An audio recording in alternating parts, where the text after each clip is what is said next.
السلام علیکم ورحمۃ اللہ وبرکاتہ۔ میرے پیارے بھائیوں اور بہنوں اور بزرگوں، علماء کرام اور مجتہدین مجتہدین، آیت الکرسی کے فضائل۔ حضرت ابی بن کعب رضی اللہ تعالیٰ عنہ سے رسول اللہ صلی اللہ علیہ وسلم دریافت فرماتے ہیں کہ کتاب اللہ میں سب سے زیادہ عظمت والی آیت کون سی ہے؟ آپ جواب دیتے ہیں، اللہ اور اس کے رسول ہی کو اس کا سب سے زیادہ علم ہے۔ آپ پھر یہی سوال کرتے ہیں، بار بار کے سوال پر جواب دیتے ہیں کہ آیت الکرسی۔ حضور صلی اللہ علیہ وسلم فرماتے ہیں، ابو المنذر، اللہ تجھے تیرا علم مبارک کرے، اس اللہ کی قسم جس کے ہاتھ میں میری جان ہے، اس کی زبان ہوگی اور ہونٹ ہوں گے، اور یہ بادشاہ حقیقی کی تقدیس بیان کرے گی اور عرش کے پایہ سے لگی ہوئی ہوگی۔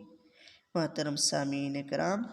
یہ آیت الکرسی کی فضائل حضور پاک صلی اللہ علیہ وسلم اس زبان مبارک سے فرما رہی ہے لوگوں کو، صحابہ کرام کو۔ حضرت علی رضی اللہ تعالیٰ عنہ سے مروی ہے کہ میں نے اس ممبر کے ستونوں پر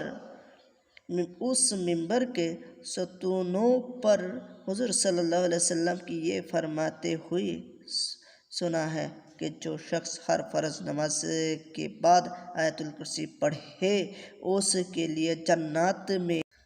داخل ہونے کے لیے کوئی چیز مانے نہیں سوائے موت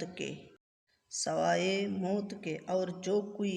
بستر پر جا کر اس کو پڑھے تو اللہ تعالیٰ اس کو اس کے گھر اور پڑوسیوں اور ارد گرد کے گھروں کو امن و حفاظت میں رکھے گا۔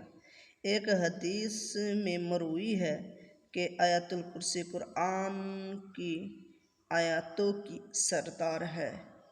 حضور صلی اللہ علیہ وسلم نے ارشاد فرمایا کہ جو شخص آیت الکرسی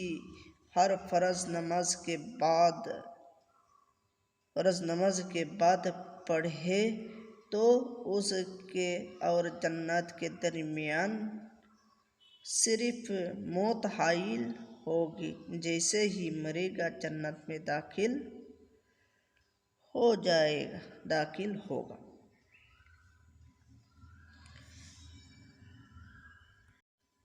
اور آیت الکرسی یہ ہے، اعوذ باللہ من الشیطان الرجیم، بسم اللہ الرحمن الرحیم، اللہ لا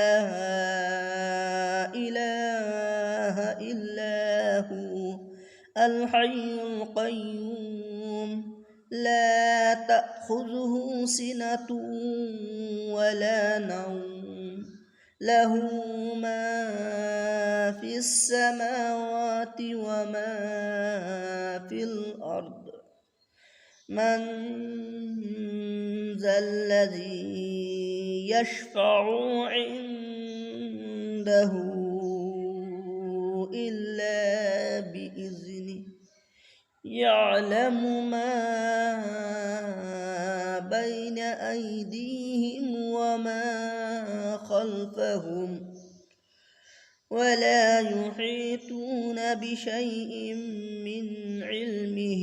إلا بما شاء،